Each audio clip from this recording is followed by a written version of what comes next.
मन को बस में करने के लिए क्या करें? भगवान बुद्ध की कहानी। इस कहानी के पीछे को तर्क अगर आप समझ गए तो आपका मन काबू में हो सकता है।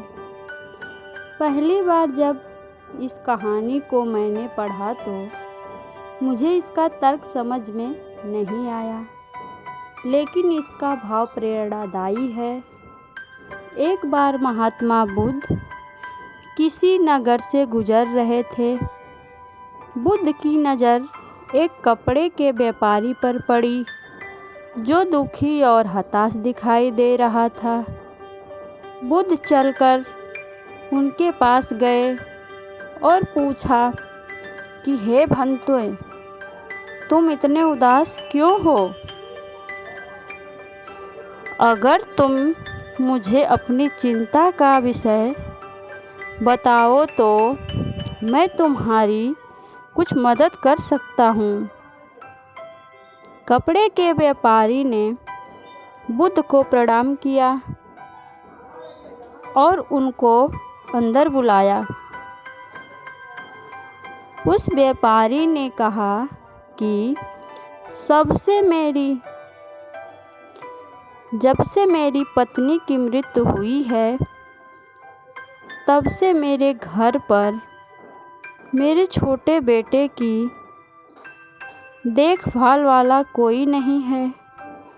इसलिए मैं हमेशा इसको अपनी दुकान पर लेकर आ जाता हूँ, लेकिन मेरी दुकान पर आने वाले हर ग्राहक की पगड़ी को उछाल कर फेंक देता है।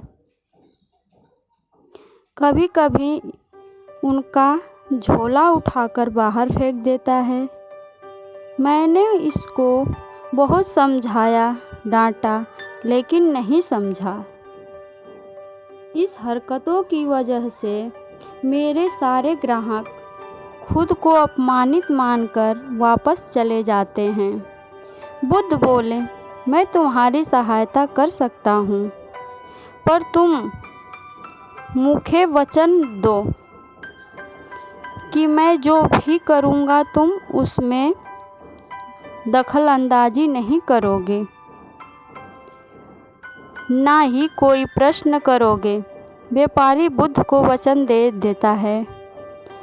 अगले दिन बुद्ध एक पगड़ी पहनकर आए और एक ग्राहक की भांति आकर बैठ गए। व्यापारी का बेटा आया और बुद्ध की पगड़ी को उछाल दिया।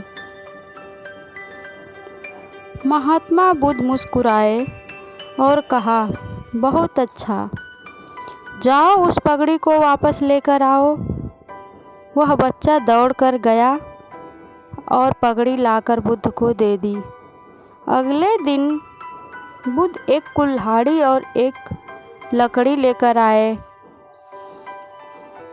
उस लड़के ने फिर उसे उस पगड़ी को उछाल दी। बुद्ध ने उस लड़के को कुल्हाड़ी और लकड़ी दे दी और कहा, जाओ इस लकड़ी को काटो।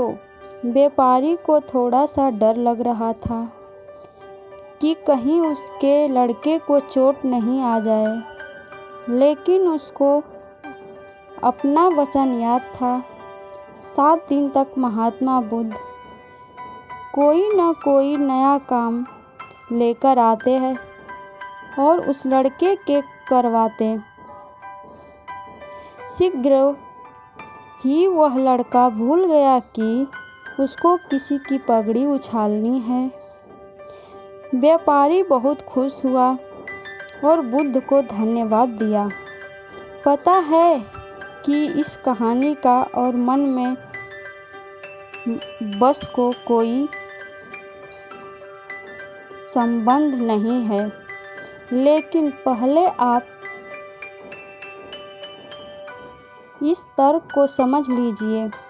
अगर हम अपने मन को अपने बस से काम नहीं करवाएं तो मन अपने हिसाब से काम करेगा।